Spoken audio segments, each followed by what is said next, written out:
যাওয়ার পথে অ্যাক্সিডেন্ট দেখলাম এবং অফিসে গিয়ে চা বানিয়ে সবাইকে খাওয়ালাম, একসাথে সবাই নাস্তা করলাম। হ্যালো, আসসালামু আলাইকুম। This is me Swarna for my page Swarna blog. সবাই কেমন আছেন?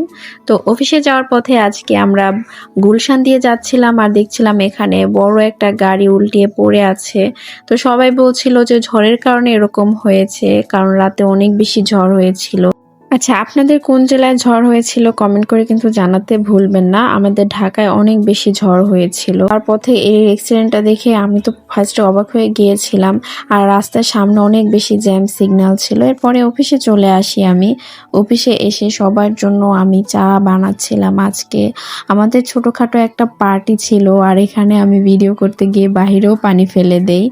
আর এই তো তারপরে আমি তো চা বানানোর জন্য যা লাগে আমি রেডিমেড সব কিছু নিয়েছিলাম। চিনি নিয়েছিলাম এবং রেডিমেড গুঁড়া দুধ এবং চা নিয়েছিলাম। এরপরে সবার টেবিলে আমরা নাস্তা দেই। এখানে ছিল মুরগির মাংস এবং সাথে ছিল ডিম পোচ এবং ছিল রুটি ৩টা করে, সাথে আছে চা। আজকে সকালটা আমরা অনেক বেশি সুন্দর কাটিয়েছি, সবাই একসাথে অনেক বেশি এনজয় করেছি। তো আজকের ভিডিওটি এখানে শেষ করেছি। আমাদের প্রোগ্রামটা কেমন লেগেছে কমেন্ট করে জানাতে ভুলবেন না। আল্লাহ হাফেজ।